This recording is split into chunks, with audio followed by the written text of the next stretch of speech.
সরকারি মালিকানাধীন লাভজনক কোম্পানি এবং সরকারের অংশ থাকা বহুজাতিক কোম্পানিগুলোকে পুঁজিবাজারে করা হবে সরাসরিভাবে তালিকাভুক্তি। ইতিমধ্যেই প্রস্তুত করা হয়েছে 15 কোম্পানির তালিকা।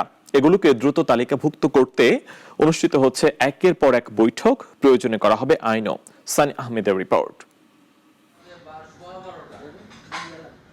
পুঁজিবাজারে সরকারি কোম্পানির তালিকাভুক্তির আলোচনার বয়স যুগ পেরিয়েছে, কিন্তু সংশ্লিষ্ট কোম্পানিগুলোর ব্যবস্থাপনা বিভাগ বা পরিচালনা পর্ষদের অনীহায় বিষয়টি সীমাবদ্ধ থেকেছে শুধুই আলোচনায়।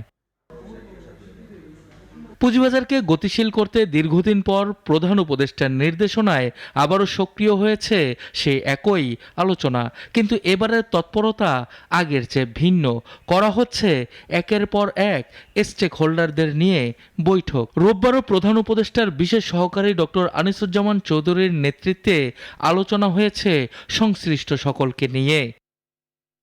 এতে সরাসরি তালিকাভুক্তির জন্য 15 দেশি বিদেশি কোম্পানির প্রস্তুত করা হয়েছে, যেখানে রয়েছে সরকারের অংশ।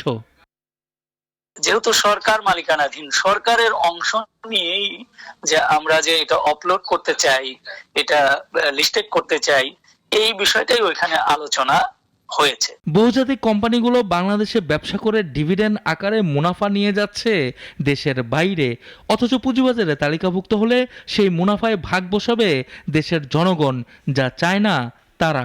অন্যদিকে সরকারি কোম্পানিগুলো পুঁজিবাজারে আসলে বাড়বে স্বচ্ছতা ও জবাবদিহিতা, সেটিও চায় না তারা, যারা রয়েছেন ব্যবস্থাপনায়। তবে এগুলোকে আনতে প্রয়োজনে করা হবে আইন, বলছে কমিশন। প্রথমত সরকারের ইচ্ছাটাই প্রথম, তাই না? সরকারের অংশটা যখন ছেড়ে দিবে, তখন কিন্তু তাদেরকে লিস্টেড হয়ে গেলে, যখন একটা কোম্পানি লিস্টেড হয়, তার পুরো অংশই কিন্তু লিস্টেড হয়। প্রয়োজনে আইন করে হলেও এটা করার চেষ্টা করা হবে। ঊর্ধ্বমুখী শেয়ার বাজারের ধারাবাহিকতায় প্রয়োজন হয়ে দাঁড়িয়েছে ভালো মৌলভিত্তির কোম্পানি তালিকাভুক্ত করা।